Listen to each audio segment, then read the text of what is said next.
Avant que mon père n'aille en prison, il était trafiquant de narcotiques de divers types. Je me souviens de nos déménagements dans la région métropolitaine de Dallas, d'une maison de planque à une autre.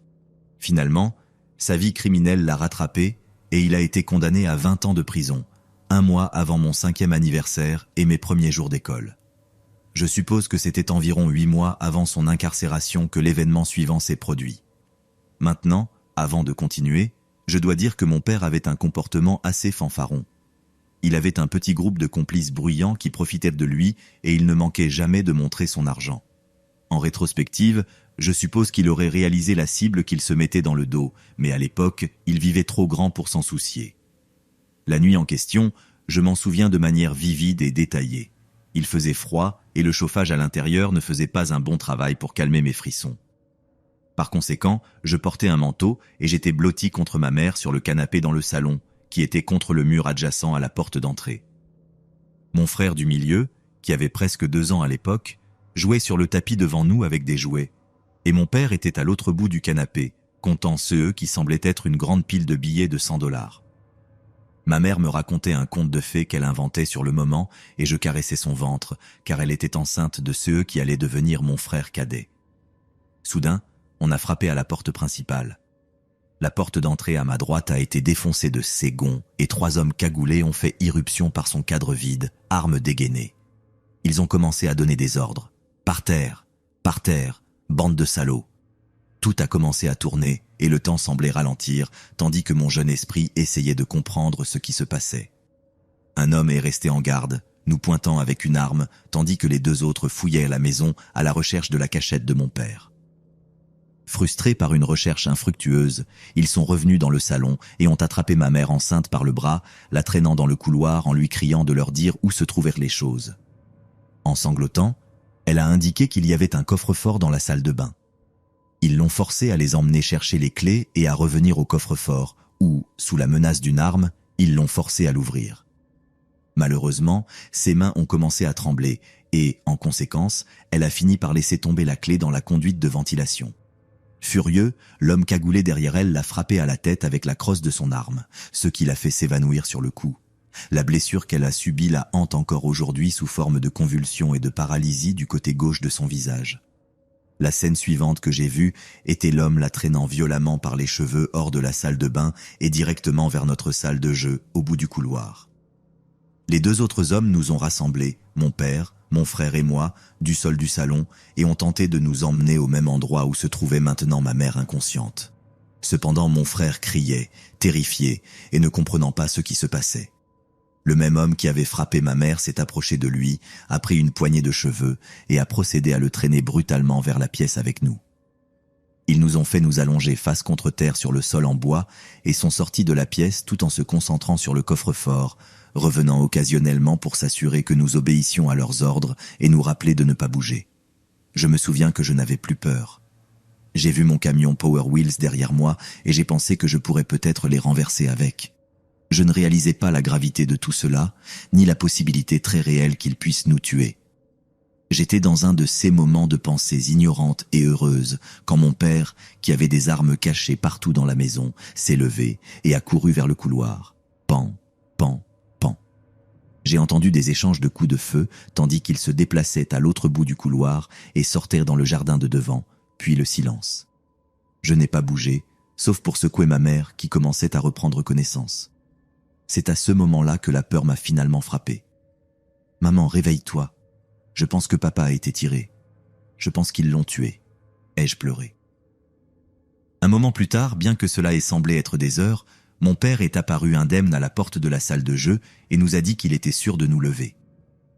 La police est arrivée peu de temps après, alertée par les voisins qui avaient entendu les coups de feu. Ils ont arrêté mon père pour les petites quantités de narcotiques que le coffre-fort désormais ouvert contenait encore. La police a également trouvé un des voleurs grièvement blessé à quelques rues de là, dans le jardin de quelqu'un. Il est mort cette nuit-là à l'hôpital, mais quand son identité a été révélée, ce fut un choc. C'était le frère d'un des meilleurs amis de mon père. Quand mon père est retourné en prison, la nouvelle a circulé dans son entourage qu'un des autres hommes avait été son ami, et qu'il jurait vengeance pour son frère dans tout le quartier où nous vivions autrefois. En même temps, mon père le recherchait activement. Heureusement, ils ne se sont jamais rencontrés et mon père a été arrêté pour un crime moins grave que le meurtre peu de temps après. Mais je n'ai jamais su ce qui est arrivé aux 2 autres hommes qui nous ont agressés cette nuit-là, et si Dieu le veut, je ne le saurai jamais. Alors, aux hommes qui nous ont lâchement volés et laissé des cicatrices permanentes sur ma mère, pour mon bien et pour le leur, que nous ne nous rencontrions jamais à nouveau.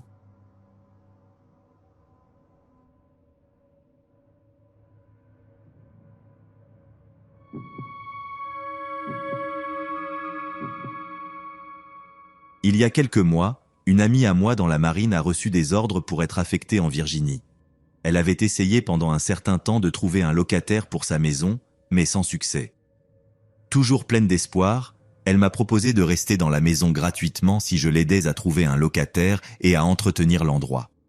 De plus, elle a dû laisser un de ses chats derrière elle, car elle n'avait pas de place pour l'emmener. Au départ, j'étais plutôt enthousiaste à l'idée de vivre dans une maison gratuitement.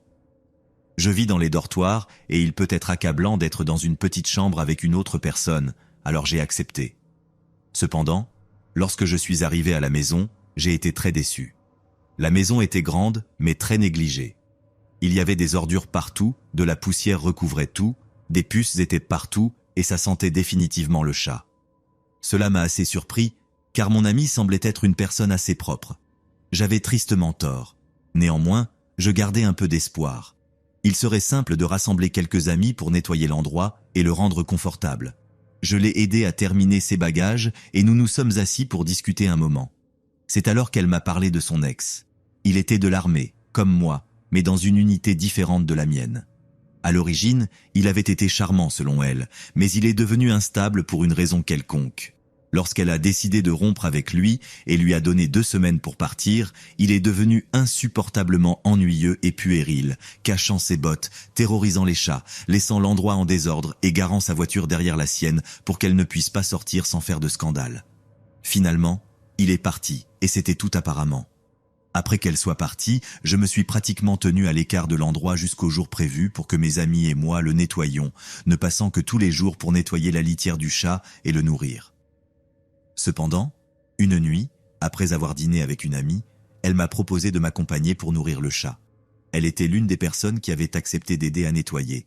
Alors j'ai pensé que ce serait bien de lui laisser voir l'endroit pour planifier ceux dont nous aurions besoin pour le nettoyer. Lorsque nous sommes arrivés à la maison et sommes sortis de la voiture, je me souviens avoir entendu un bruit fort entre les arbres environnants. J'ai pensé que c'était un animal. En y repensant, c'est peut-être ma mémoire qui aggrave la situation, mais c'est une partie importante du souvenir. En marchant vers la porte, je me sentais incroyablement mal à l'aise, comme si quelque chose n'allait pas et que je ne devrais pas être là, mais je ne voulais pas faire perdre de temps à mon ami, alors j'ai ignoré cela. J'étais un peu confus lorsque j'ai essayé d'ouvrir la porte. La serrure de sécurité ne fonctionnait parfois pas bien et ne se déverrouillait souvent pas correctement, alors je devais souvent essayer plusieurs fois. Cette fois, cependant, la porte s'est ouverte du premier coup. À ce moment-là, j'ai pensé que c'était de la chance, mais au fond de moi, je me demandais si j'avais oublié de la fermer. Quoi qu'il en soit, après être entré, j'étais sur le point de monter les escaliers pour nourrir le chat. Mais lorsque j'ai essayé d'allumer les lumières dans l'entrée, une seule des 2 s'est allumée. L'autre ne l'a pas fait. J'ai supposé qu'elle avait grillé, mais lorsque je me suis approché pour la voir, j'ai marché dans une petite flaque d'eau, ce qui m'a surpris. En y regardant de plus près, j'ai découvert que la lampe était complètement remplie d'eau et que quelques gouttes tombaient au sol. De plus, j'ai entendu un léger bruit que j'ai alors supposé être la climatisation. Je savais que la climatisation se trouvait juste au-dessus de l'entrée à l'étage, alors j'ai pensé qu'elle était peut-être défectueuse ou cassée et qu'elle fuyait. Génial, ai-je pensé, encore plus de problèmes à régler. Néanmoins, j'étais là pour une raison. Alors j'ai dit à mon ami de jeter un coup d'œil à l'endroit pour avoir une idée des fournitures dont nous pourrions avoir besoin pour le nettoyer pendant que je montais nourrir le chat. Cependant, avant d'atteindre la moitié des escaliers, mon ami m'a appelé depuis le bas. Elle était dans la cuisine, près de la porte arrière menant au porche, et le verre de la fenêtre de la porte était brisé et éparpillé sur le sol. Elle m'a demandé si c'était comme ça la dernière fois que j'étais venu, mais je pourrais jurer que ce n'était pas le cas quand je suis parti. Après tout, je n'avais été là qu'1 ou 2 fois depuis que la propriétaire était partie et j'étais sûr qu'une fenêtre cassée aurait attiré mon attention. À en juger par la position du verre, il avait définitivement été cassé de l'extérieur. Ce qui était étrange cependant, c'est que la porte était toujours fermée. Je n'étais pas sûr si quelqu'un était dans la maison. J'ai dit à mon ami de rester là pendant que je vérifiais en haut. Je n'avais pas d'armes avec moi, et je doute que l'endroit en ait eu. Mais curieusement, mon ami était très intéressé par la collection d'épées, et beaucoup d'entre elles étaient en bas.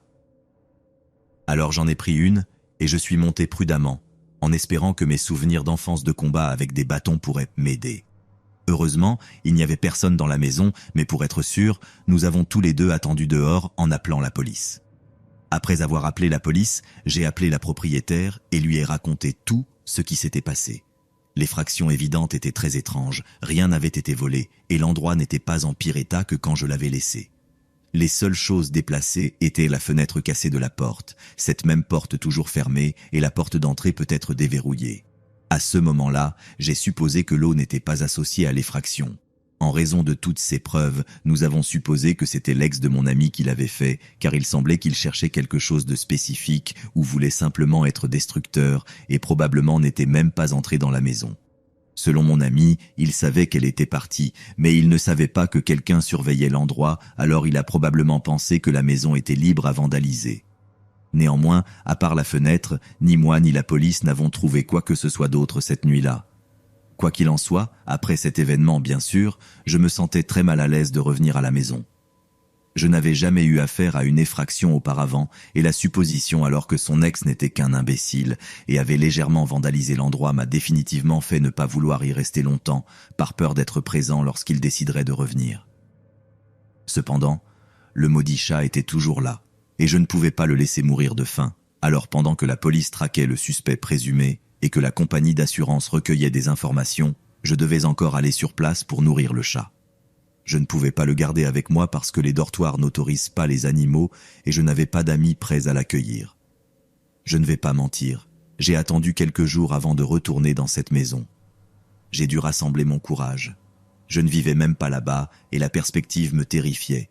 Alors je ne peux qu'imaginer comment je me sentirais si cela avait été mon propre endroit. Néanmoins, le chat avait besoin d'être nourri, alors j'y suis allé. Quand je suis entré, la première chose qui m'a frappé était l'odeur, de la moisissure et de l'humidité. Évidemment, mes dortoirs étaient pleins de cela, mais c'était si fort que cela surpassait même l'odeur du chat. La fuite d'eau s'était encore aggravée. Le sol en bois de l'entrée avait commencé à se déformer et le plafond s'affaissait. Définitivement, quelque chose n'allait pas. Je me suis rendu compte que cette fuite était bien plus grave que ce que j'avais supposé initialement.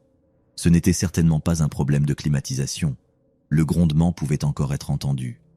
Maintenant curieux et pas aussi nerveux que lors de ma dernière incursion dans la maison, j'ai monté les escaliers avec l'épée à la main.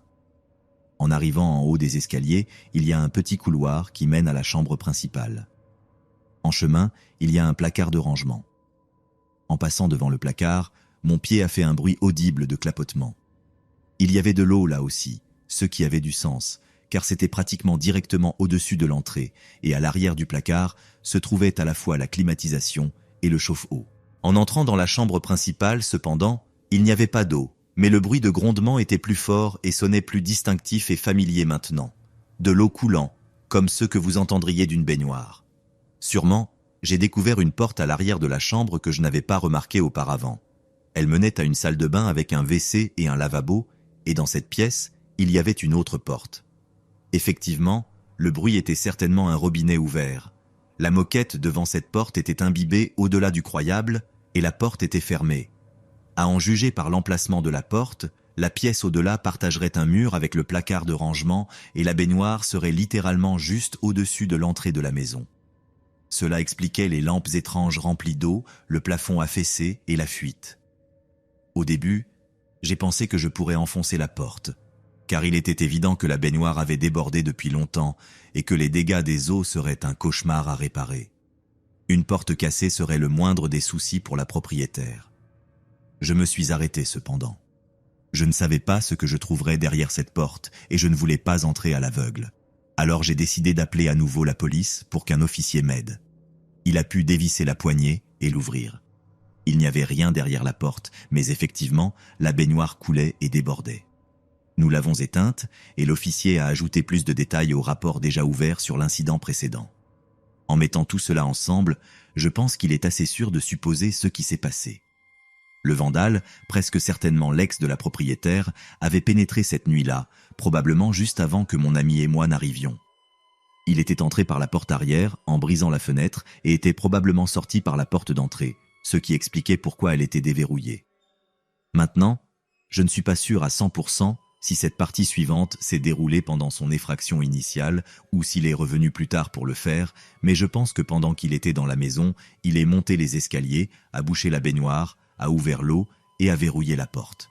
Le vandale n'était évidemment pas là pour voler quoi que ce soit, il voulait juste inonder la maison parce qu'il savait que la propriétaire serait absente et que les dégâts des eaux sont un cauchemar à gérer. Je suis presque sûr qu'il a fait tout cela la même nuit et que ni la police ni moi n'avons découvert l'eau avant quelques jours plus tard, ce qui expliquerait la fuite que j'ai découverte la nuit de l'effraction. Quoi qu'il en soit, celui qui a fait ça est un morceau de merde vengeur, si vous voulez mon avis. Je ne suis pas sûr s'ils l'ont jamais attrapé ou de ce qui s'est passé après, bien que je sache que le chat s'est enfui par la fenêtre cassée. J'ai donné la clé aux gens de l'assurance et décidé de ne plus jamais retourner à cet endroit.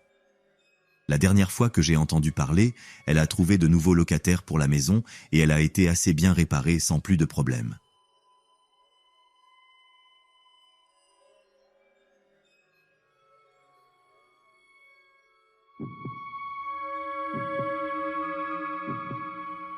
Mars 1996.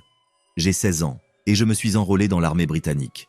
Lorsque tu rejoins les forces armées au Royaume-Uni, tu commences par 10 semaines d'entraînement de base. J'ai assisté au camp d'entraînement de Pirbright pour ce que je pensais être la pire partie de l'entraînement militaire. Je ne pouvais pas me tromper davantage. À l'époque, j'étais vraiment en forme, et très heureux et insouciant. Je me suis adapté à l'entraînement, bien qu'il ait été incroyablement difficile. Il y avait un logement horrible, de la mauvaise nourriture, et nous étions épuisés de 4 heures du matin à 9 heures du soir tous les jours.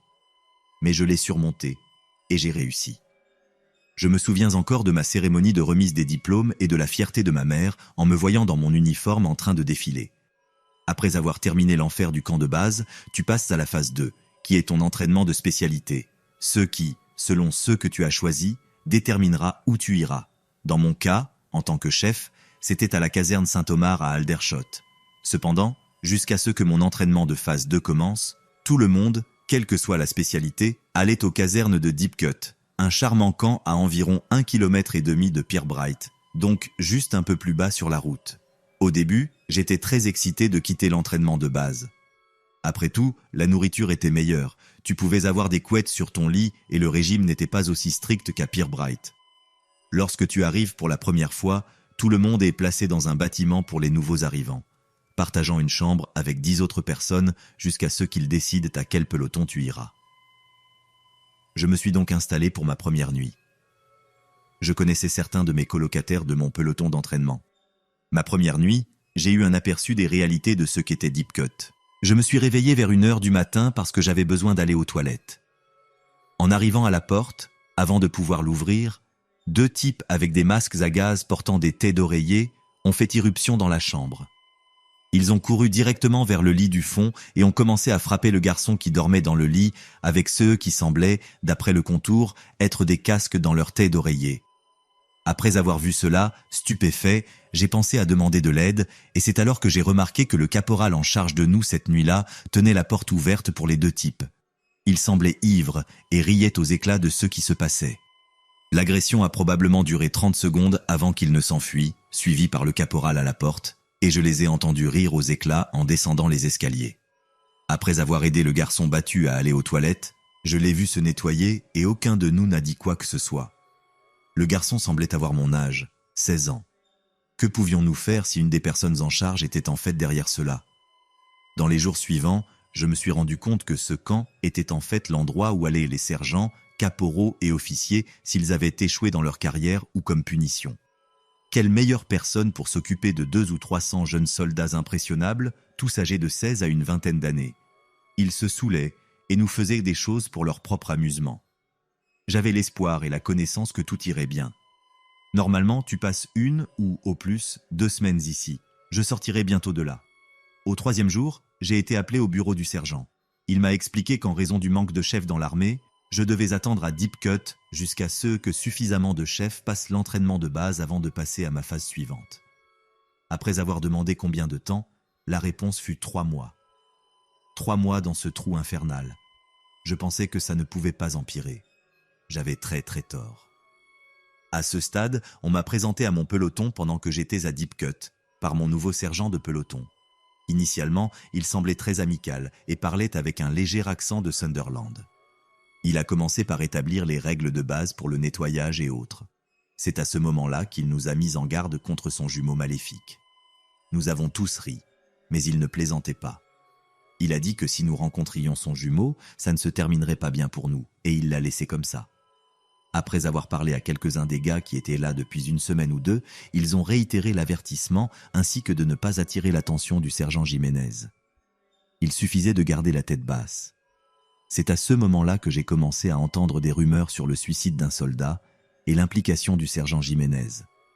Apparemment, il avait fait de ce soldat la cible de son jumeau maléfique et lui avait rendu la vie absolument misérable, le harcelant chaque fois qu'il le pouvait. Quelques jours plus tard, j'ai personnellement été témoin du jumeau maléfique en action. Mes amis et moi étions dans notre chambre quand un pigeon est entré par la fenêtre ouverte. Après plusieurs tentatives hilarantes pour chasser l'oiseau, nous avons échoué et le pigeon a continué à voler et à se percher sur les armoires. C'est alors que le sergent Jiménez est entré dans la chambre et a demandé ce qui se passait. Après avoir expliqué l'histoire du pigeon, il a dit « Je vais vous montrer comment l'attraper ».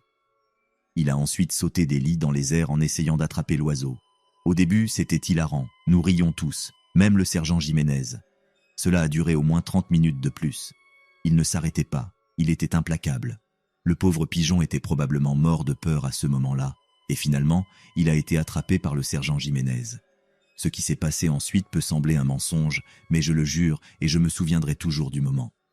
Le sergent Jiménez a mis la tête du pigeon dans sa bouche et l'a mordu net. Il a ensuite craché la tête sur l'un des lits et a jeté le corps par la fenêtre. Stupéfait par cela, nous sommes restés là tandis que le dément sergent Jiménez continuait à dire que Evil Ed avait dîné et riait. Bien que ce fût probablement l'événement le plus psychotique que j'ai vu, la cruauté du sergent Jiménez était légendaire. Un jour, en plein été, il nous a fait pousser une énorme route temporaire autour d'un champ avec nos mains nues. Si tu n'as jamais vu l'un de ces engins, c'est essentiellement un énorme rouleau de caoutchouc et d'acier. Étant noir et sous le soleil toute la journée, cette chose était incroyablement chaude. Tellement chaude, en fait, que toutes nos paumes et nos doigts sont devenus une énorme ampoule sur chaque main. Après avoir inspecté les dégâts sur nos mains déchirées, il nous a crié dessus pour ne pas avoir des mains d'homme. Pas satisfait de cela, il nous a ordonné de prendre une énorme corde à l'arrière d'un Land Rover et nous a ordonné de faire une compétition de tir à la corde avec cette corde rugueuse jusqu'à ce que les ampoules se déchirent sur nos mains. La douleur de la chair à vif de nos mains était incroyable, surtout quand il nous a ensuite ordonné de faire des pompes sur le béton chaud après. C'était aussi l'époque où l'injection de rappel que nous avions tous reçue s'était infectée chez certains d'entre nous. Le jumeau maléfique du sergent Jiménez s'était donné pour mission de trouver ceux qui avaient un site d'injection infecté et de leur donner un coup de poing aussi fort qu'il pouvait. Jusqu'à aujourd'hui, je porte encore la cicatrice après que mon injection infectée ait éclaté. Et, bien sûr, il m'a fait faire des pompes pendant que tout le sang et le pus coulèrent sur mon bras. Il faisait des choses comme se cacher sous les lits comme un croque-mitaine vivant, attendant de voir si quelqu'un oserait lui parler de cela, ou se cacher dans des casiers vides ou déverrouillés et faire de même. Cet homme était un fou, c'est sûr. Pendant que j'étais à Deep Cut, le temps passait lentement. C'était ennuyeux. Tout ce que nous avions à faire était ce que le charmant personnel d'entraînement pouvait imaginer pour nous. Un jour, le lieutenant en charge a annoncé que nous allions faire un exercice de 2 nuits et 3 jours dans les bois autour de Sandhurst. Le matin de l'exercice, le sergent Jiménez a rassemblé tout le monde pour organiser les équipes et a annoncé que pendant l'exercice, certains de ses amis des SAS pourraient apparaître et interroger les participants. Je n'y ai pas trop pensé, car il nous faisait souvent des menaces vaines. L'exercice n'a pas si mal commencé. Le temps était magnifique, très ensoleillé, et pour une raison quelconque, ils n'ont pas profité de l'occasion pour nous faire courir avec tout notre équipement sous le soleil. Cette nuit-là, nous nous sommes installés pour la garde. Pour expliquer, un bacha est un trou creusé dans le sol où tu dors, donc toi et ton partenaire de bacha prenez des tours de garde qui durent environ 1 heure. Le tour de garde lui-même consiste à se coucher dans un trou camouflé creusé spécialement pour la garde, puis l'un de vous va au bachat et dit à l'autre que c'est son tour, et ainsi de suite. À la fin de mon tour de garde, je suis allé au bachat et j'ai chuchoté que c'était son tour de garde. Une voix basse avec ce « e » qui semblait être un accent écossais est sortie du bachat en me disant agressivement de partir. Je n'ai pas reconnu la voix et j'ai pensé que peut-être les amis du sergent Jiménez des SAS étaient vraiment là. Imaginant la tête du sergent Jiménez le matin quand je rapporterai que j'avais repoussé une attaque des SAS tout seul, j'ai armé mon SA-80 avec une balle à blanc et j'ai exigé que quiconque se montre. Silence. Furieux, j'ai soulevé la bâche qui couvrait le bachat pour me retrouver face à ce « e » qui semblait être le corps nu du sergent Jiménez. Il était dans le bachat avec une des recrues féminines et avait dû prendre une fausse voix pour me tromper. J'étais stupéfait pendant qu'un sergent Jiménez, furieux et nu, se levait en me disant de ne pas dire un mot à ce sujet et de retourner à la garde. Je ne pouvais pas bien voir à quel point il était en colère à cause de l'obscurité, mais je pouvais entendre la fureur dans sa voix. J'étais maintenant dans son radar. Il était marié et j'étais témoin de lui en train de coucher avec une femme pendant un exercice, et je savais qu'il devrait faire quelque chose à ce sujet. Le lendemain matin, les choses semblaient aller bien. Le sergent Jiménez ne m'a même pas reconnu, ce qui m'allait parfaitement, et l'exercice a continué jusqu'à la nuit. Le temps cette nuit-là n'était pas comme la nuit précédente, il y avait une pluie torrentielle, et j'avais été assigné au 3e tour de garde, vers 1 heure du matin, si je me souviens bien. Curieusement, on m'a dit que je devais faire la garde avec la fille avec qui le sergent Jiménez avait couché, ce qui était étrange car cela signifiait que mon partenaire de bachat n'avait pas à faire la garde. Je ne sais pas pourquoi, mais je n'ai pas suspecté ce changement soudain et nous avons continué avec la garde, discutant à voix basse, ennuyés pendant que la pluie frappait le matériau imperméable au-dessus de nous. Soudainement, j'ai senti un poids énorme tomber sur notre auvent, directement sur mon dos. Quelqu'un derrière moi a saisi le devant de mon casque et j'ai senti ce qui semblait être un couteau contre ma gorge, tirant violemment mon casque en arrière. Il semblait que quelqu'un frappait l'arrière de mon casque avec quelque chose. La personne m'a ordonné de lâcher mon fusil avec le même accent écossais que j'avais entendu la nuit précédente. Me tirant debout, ils m'ont poussé dans la forêt sombre. En regardant vers le bas, j'ai aperçu la fille avec qui j'étais de garde et j'ai vu à quel point elle était terrifiée quand nous avons échangé un regard avant qu'elle ne reste allongée avec les mains derrière la tête. Je me souviens d'avoir trébuché à travers la forêt pendant probablement 10 minutes dans l'obscurité totale lorsque la voix m'a ordonné de m'allonger par terre. Tombant dans ce qui était une énorme flaque de boue, j'ai essayé de garder ma tête levée et loin de l'eau boueuse pendant que la voix me demandait mon nom, mon grade et mon numéro, que j'ai donné. Il a répondu qu'il ne me croyait pas et a plongé ma tête dans la flaque avec ce que je pensais être son pied. En levant légèrement les yeux, j'ai pu voir 2 paires de bottes, donc je savais que c'était le sergent Jiménez et probablement l'un des caporaux. Ils ont alors commencé à poser des questions sur le nombre de personnes dans notre peloton qui était en charge, et des choses de ce genre, auxquelles j'ai évidemment donné toutes les réponses qu'ils voulaient, étant un jeune de 16 ans terrifié d'être seul dans la forêt avec ce que je savais être le sergent Jiménez, je ne voulais pas le mettre en colère. Cela a eu l'effet contraire. Il m'a donné ce qui ressemblait à un coup de pied dans le testicule droit aussi fort qu'il pouvait, et la douleur était excruciante. J'avais l'impression de vouloir vomir. Chaque instinct me disait de me recroqueviller en position fétale, mais ils ne me l'ont pas permis. Cela a continué pendant 20 à 25 minutes de plus, avec eux posant des questions comme à quel point le sergent Jiménez était génial ou qui était le plus grand bavard du peloton. Peu importe la réponse que je donnais, je rencontrais de la violence. Des coups de pied dans les côtes, des doigts écrasés et, à un moment donné, ce qui ressemblait à une fine baguette frappant l'arrière de mes cuisses. Heureusement, ils se sont ennuyés ou ont réalisé qu'ils ne pouvaient pas continuer à faire cela sans me causer de graves dommages. Ils m'ont ordonné de me lever et m'ont guidé de retour vers la zone où notre peloton campait, puis m'ont dit de continuer seul une fois que nous étions proches. Après avoir récupéré mon fusil de la fille qui était seule en garde, elle m'a demandé ce qui s'était passé. Je me souviens toujours de cela parce que je ne voulais pas paraître lâche. Je lui ai dit qu'il ne s'était rien passé, il m'avait juste posé quelques questions. Cependant, à l'intérieur, je pleurais, je voulais juste rentrer chez moi avec ma mère. Cela semble pathétique, mais je me sentais violé. Le lendemain matin, c'était la fin de l'exercice. Le sergent Jiménez a rassemblé tout le monde et après un debriefing principalement sur à quel point nous avions mal fait, il a annoncé que ses amis des SAS avaient rapporté avoir interrogé quelques personnes, tout en me fixant du regard. Pendant toute la marche de retour, je ne pouvais penser qu'à la façon dont il allait m'avoir maintenant. Tout le monde savait comment il était et, sans aucun doute, je serais maintenant sa cible. La misère était insupportable. Je voulais que la marche dure plus longtemps car au moins tout le monde était présent et il ne pouvait pas me harceler. Nous sommes arrivés au camp et tout le monde s'est mis à nettoyer l'équipement quand on m'a dit que l'officier voulait me voir. Mon cœur a bondi, pensant que peut-être la fille avait rapporté ce qui s'était passé et que cela me sauverait. Et d'une certaine manière, c'est ce qui s'est passé. L'officier m'a informé qu'il y avait suffisamment de personnes pour former un peloton d'entraînement à Saint-Omer, se diplômant de Pirbright, donc je partirai à la fin de la semaine. Heureusement, j'ai réussi à éviter le sergent Jiménez pendant toute la semaine.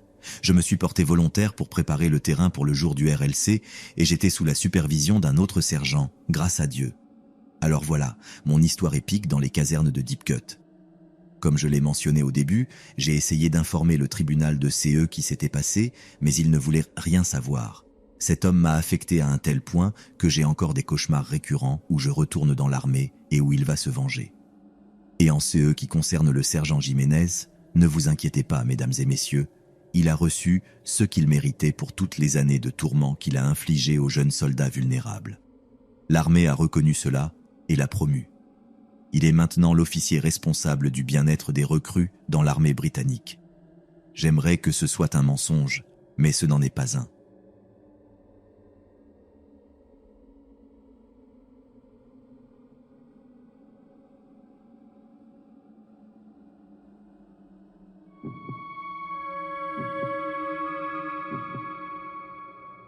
J'ai atterri à Bangalore il y a quelque temps. En sortant de l'aéroport, il y avait une légère bruine, le climat de Bangalore que j'aime tant, bien que la dernière fois que j'ai vécu ici, c'était en 2005. Et je me souviens que même à l'époque, il pleuvait presque tous les jours. J'attendais qu'on vienne me chercher, quelqu'un à côté de moi a murmuré « Tous ces gens viennent de Dieu sait où et personne ne parle un mot de Canada ». Ironiquement, le monsieur a fait ce commentaire en anglais. Je me suis souvenu de quelque chose qui s'est passé en 2005, qui m'est revenu en mémoire de manière vive pendant un long et accidenté trajet en taxi jusqu'à mon hôtel. En 2005, je vivais dans une petite maison d'une chambre au rez-de-chaussée. Les occupants de l'étage supérieur étaient le propriétaire, son jeune fils, et le frère cadet du propriétaire, Manju. Manju m'a demandé en Canada si je pouvais parler la langue. C'était la première question qu'il m'a posée quand j'ai emménagé. « Je suis aussi diplômé en informatique », a-t-il dit. Mais il l'a dit en anglais pour mon bénéfice, je suppose. J'ai souri avec mon sourire timide caractéristique de travailleur migrant. Au cours des mois suivants, je me suis rendu compte que Manju n'avait en fait pas de travail quotidien. Il me demandait toujours des cigarettes et me disait « Où seriez-vous sans Bangalore ?» J'avais une excellente relation avec le propriétaire, bien qu'il ait des problèmes de dos, et m'ait demandé de lui donner la clé de rechange de ma maison pour qu'il puisse livrer le cylindre de gaz à ma place, et que l'aide ménagère puisse ensuite le monter à l'étage. Plus tard, en 2005, j'ai postulé au programme de migration pour travailleurs hautement qualifiés en Europe. Cela impliquait beaucoup de documentation et j'étais très curieux de tout le processus. Et j'ai essayé d'expliquer du mieux que je pouvais comment fonctionnait le processus. La demande a été acceptée. J'ai démissionné de mon travail et j'ai commencé à préparer mon déménagement. Le fils du propriétaire a insisté pour que je télécharge quelques jeux Adobe Flash pour qu'il puisse jouer sur son ordinateur avant mon départ. Je les ai copiés sur une clé USB et lui ai donné. Il a dit qu'il ne savait pas comment les copier et m'a demandé de le faire pour lui. L'ordinateur était dans la chambre de Manju. Je connecte la clé USB et une vignette sur le bureau attire mon attention. Une photo très familière. Je double-clique et c'est une photo de ma petite amie. Ma femme chinoise était écrit dessus en comique sans en gras. Elle était en réalité d'Inde. Également sur le bureau, il y avait des copies scannées de mes relevés bancaires et de mon diplôme. Quelques-uns des relevés bancaires étaient mal édités avec le nom de Manju à la place du mien. Il n'aurait trompé personne, mais Manju avait utilisé ses compétences avec MS Paint au maximum de ses capacités. Je me suis maudit moi-même pour mon imprudence en laissant tous mes documents sur mon bureau de travail sans me rendre compte que même Manju avait accès à la clé de rechange pour entrer. J'appelle mon propriétaire et lui raconte ce qui s'est passé. Il s'excuse profusément et me dit qu'il va remettre Manju à sa place. Il me reste environ 3 jours avant de voler vers l'Europe. J'efface les photos de son bureau, pas satisfait, je descends les escaliers et reviens armé d'un CD d'Ubuntu Linux. J'ai effacé le disque dur et installé Linux sur son bureau. Vengeance geek alors qu'il me restait moins de 72 heures. La nuit avant de partir, j'entends de forts coups à la porte. Je l'ouvre et là se tient Manju avec un autre de ses amis. Ses yeux me regardèrent avec haine. Il voit que j'ai 4 de mes amis qui sont restés pour la nuit pour me dire au revoir et m'aider avec les bagages. « Bonne chance !» dit-il avant de disparaître. Et je ne l'ai pas revu depuis.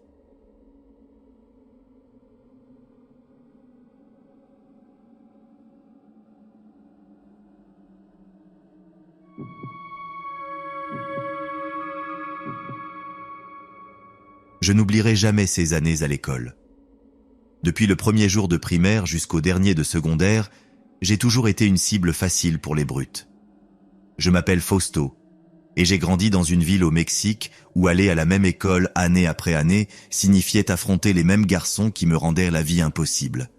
Depuis que j'ai des souvenirs, l'intimidation était une constante. Il n'y avait pas un seul jour qui passait sans que quelqu'un se moque de moi, me frappe ou me fasse simplement sentir insignifiant. Cela semblait ne jamais finir. Chaque matin, en me réveillant, une sensation d'anxiété m'envahissait. Mon estomac se tordait et un nœud se formait dans ma gorge en pensant à ceux qui m'attendaient à l'école. Mes parents pensaient que j'exagérais, que ce n'était que des choses d'enfants, et bien qu'ils essayaient de me donner du courage, ils ne pouvaient pas vraiment comprendre ce qui se passait. Pour moi, c'était un enfer quotidien. Les brutes, toujours les mêmes, s'assurèrent de me rappeler à quel point je valais peu. Ce groupe dirigé par Carlos, un garçon robuste et agressif, aimait me faire souffrir. Carlos était le garçon typique populaire, fort et craint de tous. Ses acolytes, Mario et Luis, étaient son ombre, toujours prêts à exécuter ses ordres. Ce jour-là, cependant, tout a changé. Il y avait quelque chose dans l'air, une tension que je ne pouvais pas identifier. Dès le moment où je suis arrivé à l'école, les choses se sont intensifiées. Carlos et ses amis m'attendaient à l'entrée. Avant que je puisse même entrer dans le bâtiment, ils m'avaient déjà frappé au ventre, me pliant de douleur. Les insultes étaient pires que d'habitude, et bien que j'ai essayé de les éviter, il n'y avait aucun moyen de m'échapper. Ils m'appelaient perdant, rat et d'autres choses que je préfère ne pas rappeler. Leur rire résonnait dans mes oreilles comme une torture constante. Pendant les cours, j'essayais de me concentrer, d'ignorer les regards et les chuchotements, mais c'était impossible. Chaque minute qui passait, je sentais la colère et la frustration grandir en moi. Je savais que la récréation serait encore pire, et ce fut le cas. La première récréation est arrivée et, comme d'habitude, j'ai essayé de me réfugier dans les toilettes, un des rares endroits où je pouvais être seul pendant quelques instants. Mais ce jour-là, Carlos et sa bande m'ont suivi. À peine entrés, ils m'ont entouré.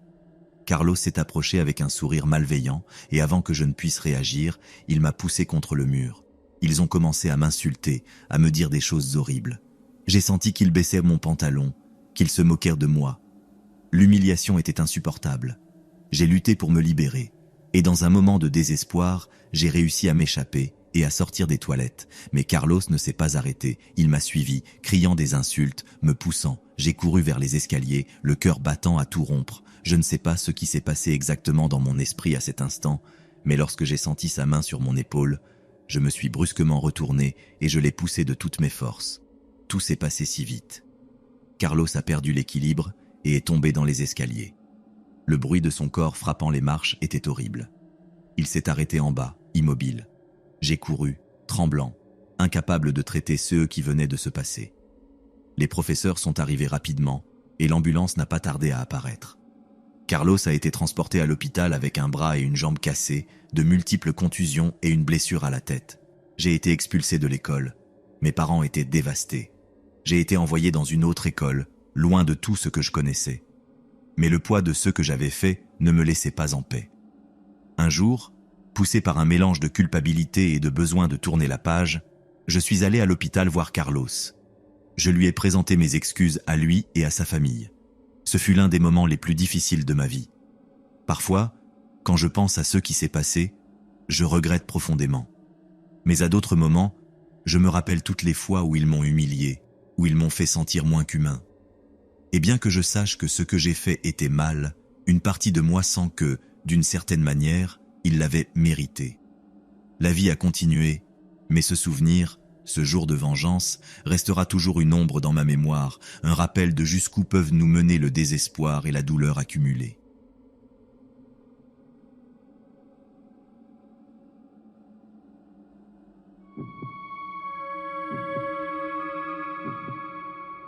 Quel type bizarre, pensais-je, tandis que M. Meluso entrait en titubant dans ma classe de 6e pour la première fois.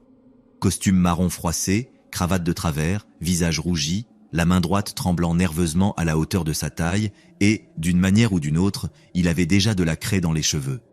Il balbutia ses premiers mots à la classe et n'avait pas terminé sa phrase introductive avant que je sache qu'il était perdu. Je n'avais jamais vu un homme adulte paraître aussi nerveux. Le directeur aurait dû l'avertir correctement. Nous étions un groupe de requins et nous sentions le sang dans l'eau. Les blagues et les plaisanteries ont commencé petits. D'une certaine manière, M. Meluso les invitait. Il était tellement impréparé, tellement absolument perdu, qu'il était impossible de ne pas se moquer de lui. Une activité nécessitait que M. Meluso dessine une horloge au tableau. La classe comptait ensemble pendant qu'il dessinait les chiffres sur le cadran circulaire de l'horloge. 1, 2, 3, 4, de plus en plus fort à mesure que les chiffres avançaient. Et quand nous sommes arrivés à 12, nous avons continué à compter. 13, on criait tous en chœur. Monsieur Meluso a dessiné le 13 sur l'horloge avec de la craie blanche. La classe a éclaté de rire et Monsieur Meluso est devenu rouge de honte. Il a timidement effacé le 13, balbutié quelque chose d'incompréhensible et sa main tremblante a laissé tomber l'effaceur. Il a fait une tache de craie en forme d'effaceur sur son pantalon. Nous avons ri encore plus fort. Monsieur Meluso a ramassé l'effaceur et a frappé son pantalon avec la main pour enlever la tache. Le problème était qu'il tenait toujours l'effaceur. Toute la jambe de son pantalon marron est devenue blanche comme un fantôme. Les enfants riaient tellement qu'ils tombèrent de leur chaise. C'est à ce moment que j'ai ressenti de la pitié pour Monsieur Meluso pour la première fois, mais je ne pouvais pas m'empêcher de rire avec les autres. Mes deux amis, Facundo Stanford et David Nukem, tout le monde l'appelait Nuke, étaient les pires fauteurs de troubles. Au début, ils étaient fans des blagues classiques. Mettre des punaises sur la chaise de Monsieur Meluso, tourner les bureaux de tout le monde avant que Monsieur Meluso n'entre en classe, des choses comme ça. Mais leurs blagues ont vite progressé. Une fois, Monsieur Meluso a demandé à la classe la réponse à 9 multiplié par 5. Nuke a levé la main et a bougé les lèvres en disant 45, mais n'a rien dit. « Je ne t'entends pas », a dit Monsieur Meluso en s'approchant. Nuke a bougé les lèvres à nouveau, semblant confus. « Parle plus fort, s'il te plaît », a dit Monsieur Meluso à un pied du visage de Nuke. « 45, a crié Nuke au visage de Monsieur Meluso. Monsieur Meluso a reculé d'un bond et a trébuché sur un bureau, tombant au sol. Les rires de la classe ont atteint un ton fébrile, et nous l'avons vu. Une petite tache liquide sur le pantalon de Monsieur Meluso, près de l'entrejambe. Le type s'était fait pipi dessus. Monsieur Meluso s'est relevé en titubant et a couru hors de la classe, mais pas sans trébucher encore une fois. La classe était en rire, tous sauf moi. Cette fois, je ne riais pas, mais je ne défendais pas non plus Monsieur Meluso. Je n'ai dit à personne de se taire et de laisser le pauvre gars tranquille. J'ai simplement laissé faire. Cet après-midi, Nuke, Stanford et moi avons été appelés au bureau du directeur. Nuke et Stanford étaient le duo dynamique de farceurs en classe, mais moi, étant leur ami, eh bien, je suppose que j'étais coupable par association. Monsieur Meluso était assis dans un coin, avec son costume et sa cravate froissée, les cheveux pleins de craie, regardant le sol. J'ai détecté une odeur d'urine dans l'air, et Nuke aussi. Il s'est exagérément bouché le nez. La main de Monsieur Meluso tremblait. Le directeur nous a sermonnés pendant 10 minutes. Il nous a pointé du doigt et exigé que nous arrêtions d'harceler Monsieur Meluso. Il y aurait de graves conséquences si nous ne le faisions pas. Monsieur Meluso n'a rien dit. Nuke lui a lancé un regard assassin tout le temps. « Je ne peux pas croire qu'il nous ait dénoncés », a murmuré Nuke en sortant du bureau du directeur. Il y avait du venin dans sa voix. Nuke et Stanford ont exigé de la vengeance, et beaucoup. Ils ont rapidement conçu la blague pour terminer toutes les blagues, la vengeance ultime contre Monsieur Meluso pour avoir dénoncé les étudiants. « C'est un lâche », se moquait Nuke. « Je vais le faire tellement pisser qu'il se noiera dans son propre pantalon. » J'ai suivi tout le plan, même si je ne voulais pas. La vérité est que je pensais que ma part dans la blague n'était pas si importante. Je me voyais comme le conducteur de la voiture dans un braquage de banque. Je ne volais pas la banque, je ne commettais pas le crime. Bien sûr, j'aidais, mais ce n'était pas si grave. Mais, en regardant en arrière maintenant, j'étais trop faible pour dire non à mes amis. J'aurais dû dire non, mais quand Nuke et Stanford ont révisé le plan, j'ai simplement hoché la tête et dit « D'accord ». Ma part était facile, et M. Meluso ne saurait même pas que j'étais là. D'une certaine manière, cela rendait les choses plus acceptables. La blague pour terminer toutes les blagues a eu lieu un mardi soir. Nuke a appelé M. Meluso et a prétendu être M. Nukem, exigeant une réunion parents-professeurs chez les Nukem. M. Meluso aurait dû mieux savoir, mais il a accepté d'aller chez les Nukem pour discuter du comportement récent de David. Tout était prêt. Les parents de Nuke n'étaient pas à la maison cette nuit-là. Il n'y avait que moi, Nuke et Stanford. Je me suis assis dans le sous-sol à côté de la boîte de fusibles. Stanford était assis à côté de moi, incapable de contenir ses rires. J'ai entendu la sonnerie de la porte et des pas à l'étage. La porte s'est ouverte et 2 paires de pas ont marché vers le salon. Nuke et M. Meluso étaient assis sur le canapé. J'ai attendu mon signal, et il est venu 1 minute plus tard. Un grand fracas. Nuke venait de renverser accidentellement la lampe. J'ai coupé l'interrupteur principal de la maison. Toute la maison est restée dans l'obscurité. Plus de pas. Nuke disait à M. Meluso qu'il vérifierait la boîte de fusibles, qu'il reviendrait dans 1 seconde. La porte du sous-sol a grincé en s'ouvrant et les pas résonnèrent dans les escaliers. Nuke descendait les marches du sous-sol. Une silhouette sombre est apparue à côté de nous. C'était Nuke. « Fais-le, Stanford !» a chuchoté Nuke. Stanford a versé du sirop de maïs sur le devant de la chemise de Nuke. Nuke a étouffé son rire, tandis que Stanford mettait un masque de clown en caoutchouc sur sa tête et saisissait un couteau de boucher argenté. « Allons-y !» a soufflé Stanford à travers le latex. Nuke est remonté en titubant les escaliers en premier, avec Stanford à 1,5 m derrière lui. Je les ai suivis à contre-cœur à une courte distance avec un appareil photo Polaroid et j'ai observé tout se dérouler. Nuke est apparu à la porte du sous-sol, tenant sa poitrine et sanglotant en demandant de l'aide. Monsieur Meluso a couru vers lui. « Oh mon Dieu !» a balbutié Monsieur Meluso, touchant le sirop de maïs sur la chemise de Nuke. Ensuite, le clown meurtrier est apparu avec un couteau de boucher levé à la main. Monsieur Meluso a crié et a attrapé la chemise de Nuke par le col. Elle s'est déchirée et Monsieur Meluso est tombé au sol. Il s'est reculé et tremblait contre le mur, tenant toujours le col déchiré. Je l'ai regardé trembler dans le noir. « Fais-le !» a crié Nuke. « Prends une photo !» J'ai porté l'appareil photo à mon visage, mais je n'ai pas pu le faire. Stanford a fait des bruits de monstre et s'est rapproché de Monsieur Meluso. Notre professeur suppléant sanglotait en silence. « Jésus-Christ !» a dit Nuke, pointant Monsieur Meluso. « Il a pissé sur mon putain de sol. » J'ai regardé en bas et j'ai vu de l'urine couler le long de la jambe gauche de Monsieur Meluso. Je ne m'étais jamais senti aussi désolé pour un autre être humain de toute ma vie. J'avais l'impression que nous torturions un chiot blessé. « Prends la photo !» insista Nuke. Je ne l'ai pas fait. J'ai simplement laissé tomber l'appareil photo au sol qui s'est brisé en 3 morceaux.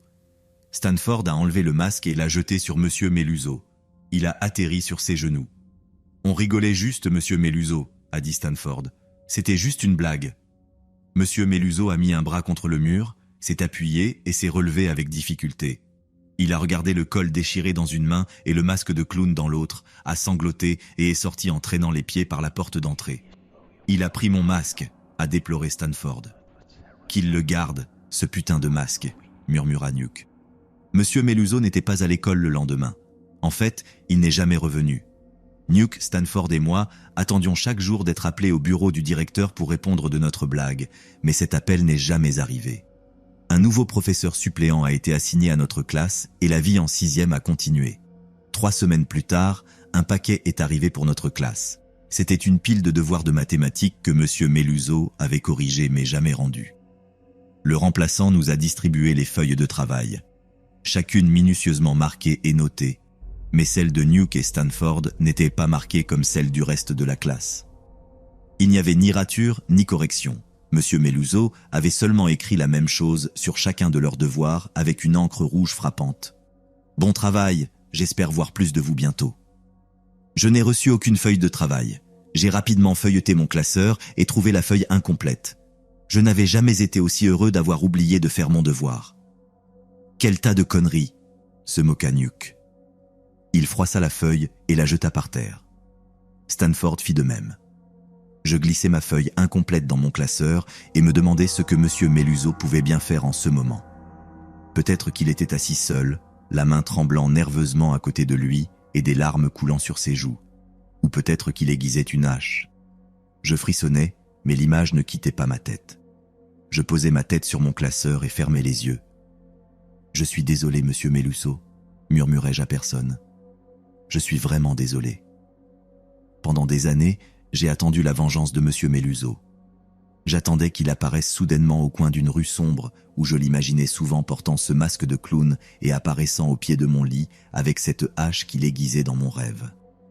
Sa main droite tremblait comme d'habitude, mais ensuite, elle se raidissait autour du manche en bois et enfonçait la hache profondément dans ma poitrine. Je le méritais probablement pour ce que nous lui avions fait, mais il n'est jamais venu.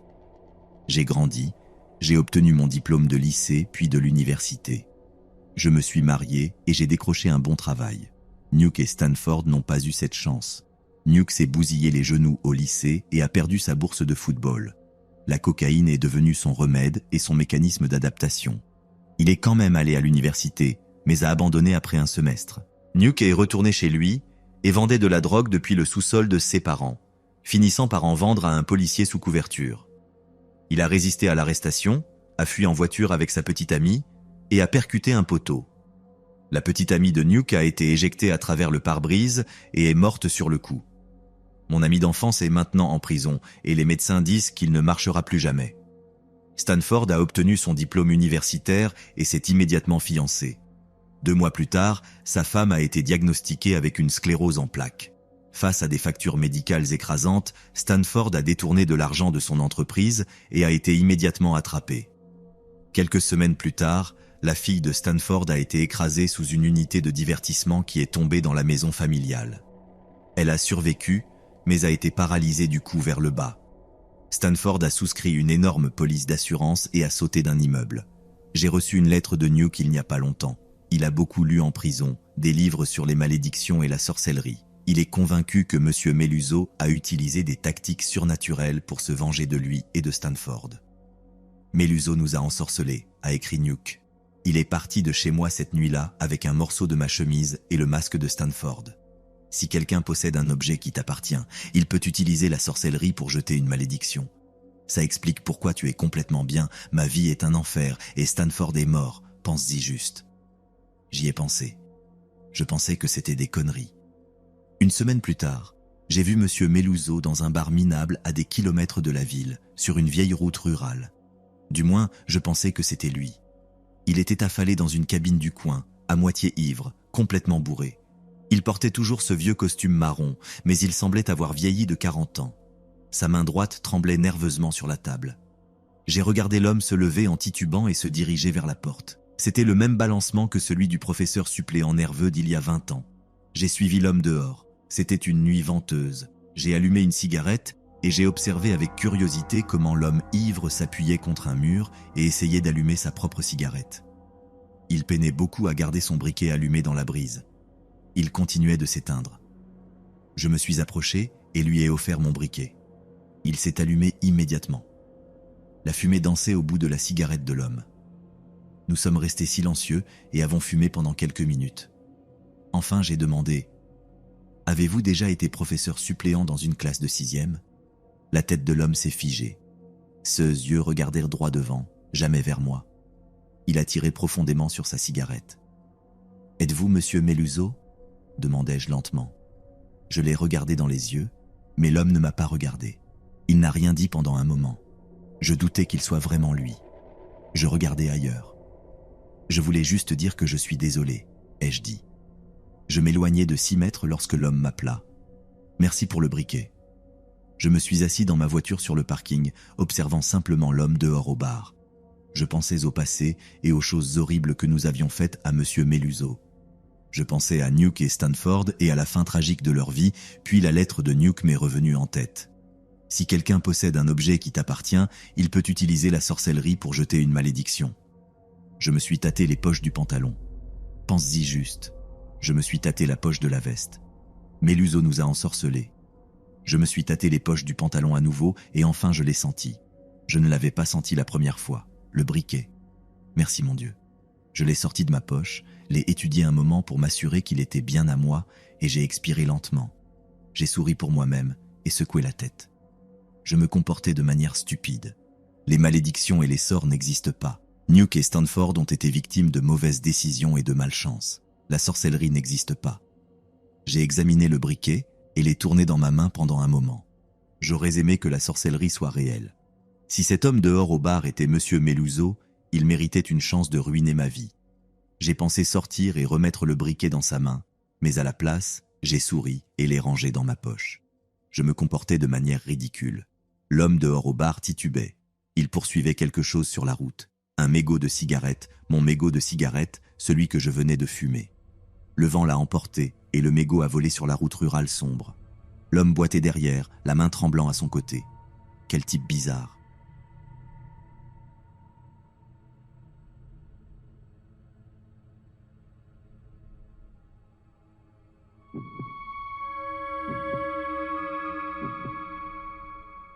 Cette histoire n'est pas la mienne, mais celle de mon père. Il me l'a racontée une nuit alors que nous étions dans le salon de notre maison, et bien qu'il dise que ce n'est qu'une histoire, je sais que pour lui, c'est plus que cela. Il n'est pas fier de ce qu'il a fait, et jusqu'à ce jour, il a du mal à en parler. Parfois, je le vois dans ses yeux, dans la façon dont son regard se perd, que le souvenir de cette nuit le hante encore. Mon père, German, vivait avec sa mère dans un appartement loué dans une ville d'Allemagne. C'était un endroit modeste, mais pour eux deux, c'était un foyer. Le bâtiment était ancien, avec des planchers en bois qui craquaient à chaque pas et des murs si minces que l'on pouvait entendre les conversations des voisins. German se souviendra toujours de l'odeur d'humidité mêlée à l'arôme du café que sa mère préparait chaque matin avant d'aller travailler. Elle était une femme forte, travailleuse et surtout protectrice. Elle faisait ce qu'elle pouvait pour maintenir sa petite famille à flot. L'appartement, bien que petit, était rempli de souvenirs et de moments heureux. Les murs du salon étaient décorés de photos de German et de sa mère, des instantanés d'anniversaire, de vacances et de moments spéciaux qu'ils partageaient ensemble. Il y avait une chaleur dans le foyer qui faisait oublier les difficultés économiques et les longues heures que sa mère passait à travailler. Elle travaillait dans une épicerie locale, un travail dur et mal payé, mais elle le faisait avec dévouement et amour pour son fils. C'est à son travail qu'elle a rencontré un homme qui allait changer leur vie à jamais. Au début, cet homme semblait charmant. Il s'appelait Hans et était un client régulier du magasin. Il s'arrêtait toujours pour discuter avec la mère de German, la faisant rire et lui faisant oublier ses problèmes pendant un moment. Hans était grand, avec une présence imposante et un sourire qui semblait sincère. Peu à peu, il gagna sa confiance et son affection. Ils commencèrent à se voir en dehors du travail, à partager des dîners et des promenades en ville. Pour German, Hans devint une figure paternelle qu'il n'avait jamais eue. Au début, il semblait que Hans allait être le père qu'il avait toujours désiré, quelqu'un qui les protégerait et prendrait soin d'eux. Au début, tout semblait s'améliorer. Hans emménagea dans l'appartement avec eux et pendant un temps, la vie était belle. Hans apportait des cadeaux à German, l'emmenait au parc et jouait avec lui. German commença à l'appeler papa, et pendant un temps, tout semblait parfait. Hans et la mère de German étaient heureux, et lui aussi. La maison était remplie de rires et d'amour. German avait l'impression d'avoir enfin la famille qu'il avait toujours désirée. Cependant, avec le temps, le véritable caractère de Hans se révéla. Il commença à montrer des comportements violents, d'abord en élevant la voix, puis en se mettant en colère pour des choses triviales, comme la façon dont sa mère s'habillait. Les premiers signes étaient subtils, presque imperceptibles. Hans s'énervait pour de petites choses, comme la façon dont sa mère cuisinait ou organisait la maison. German remarquait ces choses, mais essayait de les ignorer, pensant que ce n'étaient que de petits désaccords normaux dans toute relation. Les insultes ne tardèrent pas à arriver, suivies de menaces et finalement de coups. German grandit en voyant sa mère se faire maltraiter et humilier par cet homme qu'il avait autrefois appelé père. La violence devint une routine quotidienne, un cycle de peur et de douleur qui semblait sans fin. Chaque fois que Hans buvait, son tempérament devenait plus imprévisible. La première fois qu'il leva la main contre sa mère, German ne pouvait pas croire ce qu'il voyait. Il était paralysé par la peur, incapable d'intervenir. Près de 3 ans de ce cauchemar passèrent. German voyait sa mère se recroqueviller de peur chaque fois que Hans rentrait à la maison. Peu importait l'heure tardive, il revenait toujours dans un état déplorable, ivre et sous l'effet de la cocaïne. Germane essayait de rester hors de son chemin, s'enfermant dans sa chambre et essayant de bloquer les cris et le bruit des coups. Mais une nuit, tout changea. C'était une nuit froide et sombre. Germane était dans sa chambre, essayant d'étudier pour un examen. La lumière de sa lampe était la seule chose qui éclairait la pièce, projetant des ombres inquiétantes sur les murs. Soudain, il entendit des cris. Ils étaient plus forts que d'habitude, plus désespérés. Il courut vers le salon et vit son beau-père frapper sa mère avec une ceinture. Chaque coup résonnait dans l'appartement, et les cris de sa mère perçaient l'âme de Germane. L'homme était hors de contrôle, et sa mère était sans défense, recroquevillée au sol, essayant de se protéger. La rage que Germane avait accumulée pendant des années explosa à ce moment-là. Sans réfléchir, il courut vers son beau-père et le poussa de toutes ses forces. L'homme, surpris, tomba au sol, mais cela n'arrêta pas Germane. La rage l'aveuglait, et tout ce à quoi il pouvait penser était d'arrêter la douleur, de protéger sa mère. Il commença à le frapper avec une fureur qu'il n'avait jamais ressentie auparavant. Chaque coup était chargé d'années de peur, d'humiliation, d'impuissance. Il frappa sa tête encore et encore jusqu'à ce que le sang commence à couler et que son beau-père perde connaissance. Ce fut alors que sa mère, malgré sa douleur, l'arrêta. Germane, couvert de sang et tremblant, regarda son beau-père étendu au sol, ensanglanté et immobile. À ce moment-là, ils entendirent les sirènes de la police et de l'ambulance approcher. Les voisins, alarmés par les cris et le bruit, avaient appelé les autorités. La police arriva et Germane fut arrêté. Ils l'emmenèrent au commissariat, et de là, il vit comment sa mère était soignée par les ambulanciers et comment son beau-père était emmené à l'hôpital. L'homme mourut une semaine plus tard, sans avoir repris connaissance. Germane fut jugé et condamné à 5 ans de prison. Pendant ce temps, il regretta profondément ce qu'il avait fait. Les crises de panique le hantaient, surtout la nuit, lorsque les souvenirs revenaient avec plus de force. Cependant, il savait aussi qu'il avait agi par désespoir, pour protéger sa mère d'un monstre qui avait détruit son enfance. En prison, Germane eut beaucoup de temps pour réfléchir à ce qui s'était passé. Chaque nuit, en fermant les yeux, il revivait les moments de cette nuit fatidique.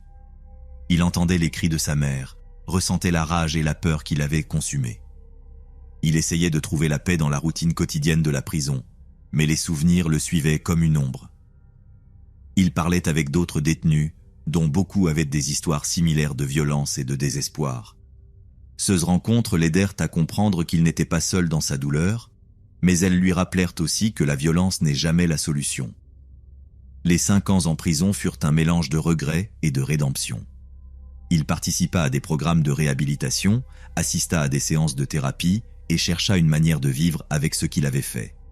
Il fut libéré pour bonne conduite et bien qu'il ait essayé de reconstruire sa vie, les cicatrices de ce jour-là ne disparurent jamais complètement. Chaque fois qu'il me raconte l'histoire, je vois dans ses yeux la douleur et le remords, mais aussi un étrange mélange de soulagement et de tristesse, comme si une partie de lui savait que, d'une manière tordue, il n'y avait pas d'autre choix. Après être sorti de prison, Germane tenta de reconstruire sa vie. Il trouva un emploi dans une petite boutique d'électronique et commença à assister à un groupe de soutien pour les personnes ayant vécu des situations de violence domestique. Il rencontra d'autres personnes avec des histoires similaires, et bien que cela n'effaça pas son passé, cela lui donna un sentiment de communauté et de compréhension. Chaque jour était une lutte contre les souvenirs. Les crises de panique restèrent fréquentes, surtout lorsqu'il se trouvait dans des espaces clos ou lorsqu'il entendait des cris semblables à ceux de cette nuit-là. Il apprit des techniques de respiration et de méditation pour contrôler son anxiété, mais certains jours étaient plus difficiles que d'autres. Parfois, il se réveillait au milieu de la nuit, trempé de sueur, le cœur battant à toute allure, revivant les moments les plus sombres de sa vie. Germane se reconnecta également avec sa mère, qui avait été son plus grand soutien pendant les années en prison. Elle ne l'avait jamais blâmé pour ce qui s'était passé, comprenant qu'il avait simplement essayé de la protéger. Cependant, tous deux savaient que la violence avait laissé une marque indélébile sur leur vie. Ils passaient beaucoup de temps ensemble, essayant de récupérer les années perdues, mais toujours avec l'ombre de Hans, les suivant en silence. Un jour, Germane décida qu'il devait affronter son passé de manière plus directe. Il avait entendu parler d'une technique thérapeutique appelée exposition graduelle, où les gens confrontent leur traumatisme de manière contrôlée et sécurisée. Il décida de visiter l'ancien appartement où tout s'était passé. Il voulait voir l'endroit avec de nouveaux yeux, essayer de faire la paix avec ceux qui étaient arrivés. Le jour où il décida de visiter l'ancien appartement fut l'un des plus difficiles de sa vie. En arrivant au bâtiment, l'odeur d'humidité et le craquement des vieux planchers de bois lui rappelaient une vague de souvenirs. Il monta les escaliers lentement, chaque pas résonnant comme un écho de son passé.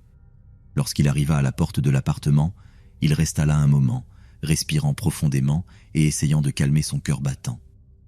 En ouvrant la porte, il se retrouva face à une scène qui semblait figée dans le temps. Rien n'avait beaucoup changé, les mêmes meubles, les mêmes photos sur les murs. Il marcha lentement dans le couloir, passant devant la cuisine où sa mère préparait le petit déjeuner et le salon où ils avaient passé tant de moments heureux avant que tout ne s'effondre. Finalement, il arriva au salon, l'endroit où tout s'était passé. Il pouvait voir l'endroit exact où son beau-père était tombé, où le sang avait taché le sol. Il s'assit sur le sol, en silence, laissant les souvenirs l'envahir. Les larmes commencèrent à couler sur ses joues alors qu'il revivait cette nuit. Il n'y avait pas de mots pour décrire le mélange d'émotions qu'il ressentait. Douleur, regret, mais aussi un certain soulagement en réalisant qu'il avait survécu à tout cela. Il avait protégé sa mère, mais à un coût extrêmement élevé. Après avoir passé un moment dans l'appartement, Germán décida qu'il était temps de partir. Il ferma la porte derrière lui, laissant derrière lui une partie de son passé.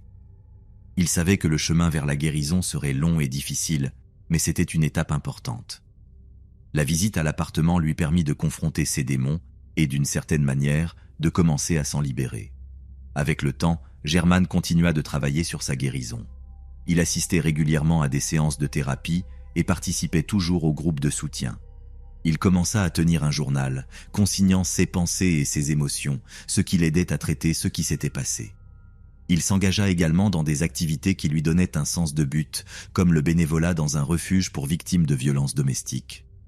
Aider les autres qui avaient vécu des expériences similaires lui donnait une nouvelle perspective et une raison de continuer à avancer. L'une des choses les plus difficiles fut d'apprendre à se pardonner.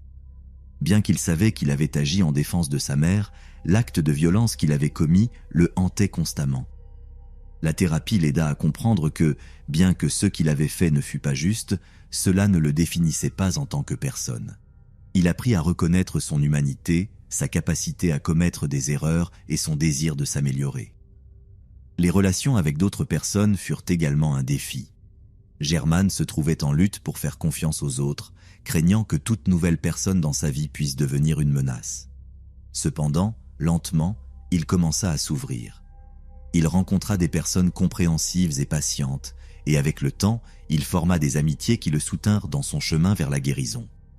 Un aspect crucial de sa guérison fut la relation avec sa mère. Les années d'abus avaient laissé des cicatrices profondes chez eux deux, et bien que sa mère ne l'ait jamais blâmé pour ce qui s'était passé, ils savaient tous les deux qu'il y avait une blessure qui nécessitait du temps pour guérir. Ils passèrent de nombreuses heures à parler, à pleurer et à se soutenir mutuellement. Sa mère assista également à des séances de thérapie, et ensemble, ils travaillèrent à reconstruire leur relation et à trouver une nouvelle normalité. Malgré tout le progrès qu'il fit, les crises de panique ne disparurent jamais complètement. Il y avait des moments où il se sentait piégé par la peur, revivant la violence et la terreur de son passé. Mais avec le temps, il apprit à gérer ces épisodes, en utilisant les techniques de respiration et de méditation qu'il avait apprises en thérapie. Il trouva aussi du réconfort dans la nature, passant du temps à l'extérieur, où il pouvait trouver un moment de paix, loin de l'agitation de la ville. Germán n'arrêta jamais de ressentir du remords pour ce qu'il avait fait, mais il apprit à vivre avec. Il comprit que, bien qu'il ne puisse pas changer le passé, il pouvait décider comment vivre sa vie à partir de maintenant.